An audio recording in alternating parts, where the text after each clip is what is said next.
बात करते हैं उत्तराखंड की खबर की। उत्तराखंड विधानसभा के मानसून सत्र का आज दूसरा दिन है। सत्ता पक्ष और विपक्ष की ओर से सत्र के लिए पूरी तैयारी की गई है। आज 2 विधेयक सदन में पेश किए जाएंगे। नगर निकाय एवं प्राधिकरण विशेष प्राविधान संशोधन विधेयक और माल एवं सेवा का संशोधन विधेयक सदन में पेश होंगे।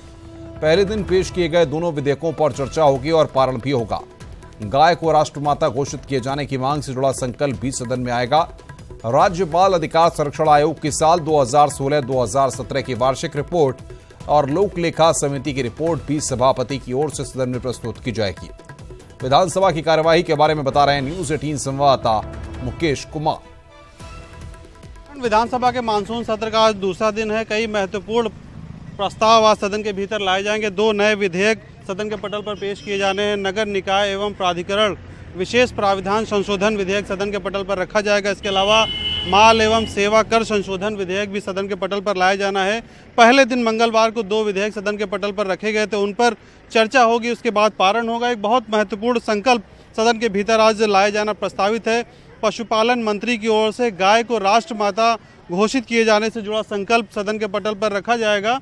प्रश्नकाल के दौरान कई महत्वपूर्ण सवाल भी हैं जिनके जवाब सत्ता पक्ष की ओर से देने होंगे। सरकार की ओर से जिस तरह से लगातार होमवर्क किया जा रहा है, हालांकि पहले दिन सरकार के 2 मंत्री सतपाल महाराज और यशपाल आर्य कई सवालों पर असहज हुए थे, सवालों के जवाब माकूल तरीके से नहीं दे सके थे। उसको लेकर विपक्ष ने काफी निशाना भी साधा था। और बातचीत करने के लिए मुकेश कुमार हमारे साथ सीधे जुड़ रहे हैं। मुकेश, सत्र का दूसरा दिन, विपक्ष के तेवर जाहिर तौर पर काफी आक्रामक है, क्या कुछ आज खास रहने वाला है?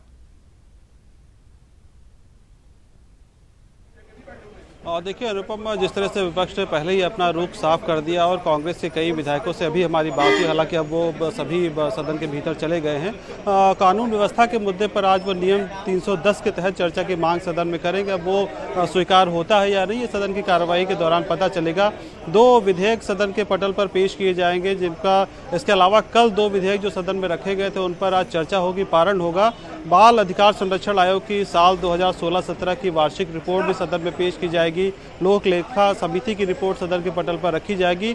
एक बहुत महत्वपूर्ण संकल्प भी सदन के पटल पर रखा जाएगा। गाय को राष्ट्रमाता घोषित करने का ये संकल्प है, जो बाद में केंद्र सरकार को भेजा जाएगा। कुल मिलाकर आज की जो कार्यवाही है वो बहुत महत्वपूर्ण रहने वाली। दूसरा दिन है। विपक्ष ने भी अपने तर्कश में तमाम तीर सजा रखे हैं, जो सरकार के ऊपर एक तरह से हमले के रूप में देखे जाएंगे।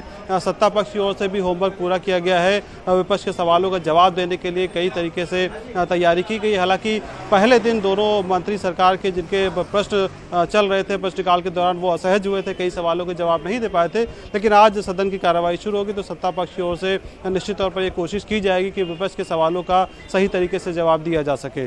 मुकेश, लेकिन सवाल यहां पर यह, जिस तरीके से NH-74 का मसला है, लगातार NH-74 के मसले को लेकर के सीएम त्रिवेंद्र सिंह रावत भी अपनी बात कह चुके हैं। हरीश रावत का भी पलटवार आ रहा है। विपक्ष पूरी तरह से सरकार पर हमलावर है और सरकार के द्वारा जिस तरीके से जांच कराई जा रही है उस पर भी सवाल खड़े किए जा रहे हैं।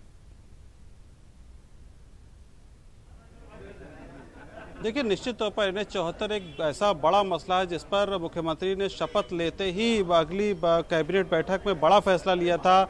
SIT जांच गठित की थी, उसके बाद केंद्र को CBI जांच की सिफारिश भी भेजी थी। हालांकि बाद में CBI जांच की सिफारिश स्वीकार नहीं हुई, लेकिन सरकार इस पूरे मामले को लेकर लगातार ये बताने की कोशिश कर रही कि करप्शन के मामले में 0 टॉलरेंस की उसकी पॉलिसी है, उसी पर लगातार काम किया जा रहा है। 2 IAS अफसरों को सस्पेंड किया जा चुका है। लगभग 2 दर्जन अधिकारी कर्मचारी जेल में हैं। किसानों पर शिकंजा कस रहा है। तो कुल मिलाकर सरकार की ओर से कोशिश की जा रही है बताने की कि करप्शन के मामले में 0 टॉलरेंस पर लगातार काम चल रहा है। हालांकि विपक्ष की ओर से कई तरह के गंभीर सवाल भी खड़े किए जा रहे हैं। विपक्ष लगातार ये कह रहा है कि क्या NHAI के अफसरों की जिम्मेदारी नहीं है, इस पूरे मामले में CBI की जाँच क्यों नहीं की गई, केंद्र सरकार क्यों इस पूरे मामले में CBI जाँच की अनुमति नहीं दे रही है। तो विपक्ष कई मामलों को लेकर लगातार सरकार की मंशा पर सवाल उठा रहा है और ये कह रहा है कि CBI जाँच क्यों नहीं कराई गई। तो ये भी एक बड़ा इशू है अनुपम, जिस पर विपक्ष की ओर से लगातार हमलावर रुख अख्तियार किया जा रहा है। मुकेश, बहुत बहुत शुक्रिया हमारे साथ जुड़ने के लिए और बातचीत करने के लिए। मुकेश कुमार हमारे संवाददाता इस बड़ी खबर पर हमारे साथ जुड़े हुए थे